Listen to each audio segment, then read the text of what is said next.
मृत्यु के उपरांत एक आत्मा में पृथ्वी की शारीरिक और मानसिक चिंताओं का बोझ बहुत होता है। वह दो कारणों से घटना शुरू हो जाता है। पहला तो ये कारण है कि आत्मा लोग पुनः याद आने लगता है जो धरती पर रहते हुए हम भूल गए थे, और दूसरा ऐसे स्त्री पुरुषों से मिलने का प्रभाव जिनके बारे में हमारा विचार होता है कि उनकी मृत्यु के पश्चात हम उनसे कभी मिल नहीं सकेंगे। डॉक्टर न्यूटन का अगला माध्यम इसी सोच का उदाहरण है। डॉक्टर के ये पूछने पर कि अब आत्मा लोक का तुम पर कैसा प्रभाव पड़ा है, तो उनकी माध्यम ने बताया कि यह अत्यंत आनंद भरा और सुखद है, और मुझे धरती लोक पे ना होने का कोई अफसोस भी नहीं है। मैं तो यहाँ हमेशा हमेशा के लिए बसना चाहती हूँ, क्योंकि यहाँ ना तो कोई तनाव है और ना ही कोई चिंता, बस सुखी रहने का एक एहसास भर है। यह अनुभव बहुत सुंदर है, बहुत सुंदर। यहाँ मेरे सभी सखा बंधु हैं। कुछ और आगे बढ़ने पर माध्यम को ऊर्जा के धब्बे दिखाई देते हैं जो उसकी ओर बढ़ रहे हैं। कुछ देर के बाद माध्यम को पता चलता है कि वे तो व्यक्ति हैं जो आधी मानव आकृतियों के समान हैं, केवल कमर से ऊपर का ही भाग दिखाई दे रहा है। ये आकृतियाँ पारदर्शी हैं, उनके आर पार आसानी से देखा जा सकता है। मुख की केवल छाया मात्र ही है। हर सत्ता की केवल दो आँखें हैं जो काले रंग की और बड़ी बड़ी हैं, और वो आँखें माध्यम की तरफ रोशनी छोड़ रही हैं, रोशनी का विकिरण कर रही हैं।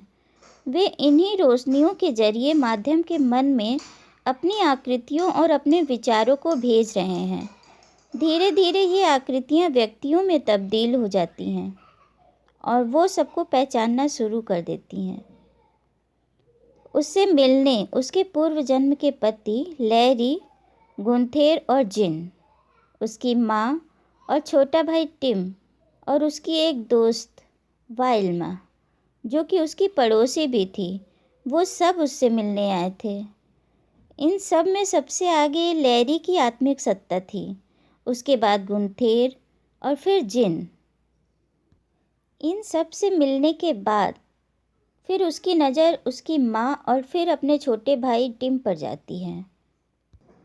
टिम से मिलने के बाद उसे अपनी दोस्त वाइल्मा दिखाई देती है।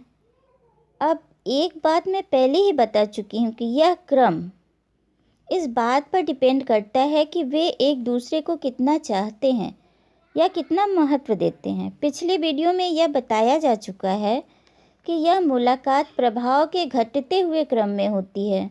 यहाँ लैरी उसका वर्तमान अमेरिकी पति है, जिन 19वीं शताब्दी में उसका पति था जो कि एक फ्रांसीसी नाविक था, और मुंथेर उससे भी पहले 18वीं शताब्दी में उसका पति था जो एक जर्मन अभिजात परिवार का लड़का था। ये समय एक आत्मा के लिए बहुत ही भावुक करने वाला समय होता है जब उसकी मुलाकात उसके चहेते प्रियजनों से होती है। जब वह अपने पति लैरी से मिलती है तो ऐसा लगता है जैसे दो प्रकाश पुंज बड़ी तेजी के साथ एक दूसरे के चारों तरफ चक्कर काट रहे हैं। इन सब के बाद जब माध्यम से पूछा गया कि तुम्हारा मार्गदर्शक कहाँ है, वो दिखाई नहीं दे रहा, तो उसने बताया कि वे यहीं हैं, मेरे बगल में। इन्होंने मेरे प्रत्येक जीवन में मुझ पर नज़र रखी, सिर्फ जीवित अवस्था में ही नहीं बल्कि मृत्यु के बाद भी, यहाँ आत्मा लोक में भी। ये हमेशा मेरे रक्षक रहे हैं। आत्मा लोक में जब एक आत्मा प्रवेश करती है तो उससे काफ़ी मार्गदर्शकों द्वारा यह अरेंजमेंट कर दिया जाता है कि स्वागत कमेटी में कौन कौन होगा, कौन कहाँ और किस समय मिलेगा, ये सभी फिक्स होता है। ये सारी व्यवस्था कभी भी अस्त व्यस्त नहीं होती है। इस बात से ही पता चलता है कि आत्मा लोक कितना व्यवस्थित स्थान है। वैसे तो एक आत्मा ऊर्जा पुंज के रूप में होती है, यही उसका वास्तविक रूप भी है, लेकिन वह खुद को मानवीय रूप में प्रकट करती है जिससे उसे आसानी से पहचाना जा सके। या यूं समझ लीजिए कि आपको कैसी अनुभूति होती है। यह इस बात पर निर्भर करता है कि वे आपको अपना वैसा ही रूप दिखाएंगी जैसा वो चाहती हैं कि आप देखें। यह परिस्थितियों पर भी निर्भर करता है। अलग अलग जगहों पर वे अलग अलग रूप भी दिखा सकती हैं, कहीं पर कोई और रूप और बाद में कहीं और। अब मेल मिलाप के बाद दो आत्माएं आपस में बातें कैसे करती हैं? उनका भौतिक शरीर तो है नहीं, इस हिसाब से मुख भी नहीं होता। तो आइए जानते हैं उनके वार्तालाप का तरीका क्या है अगली वीडियो में।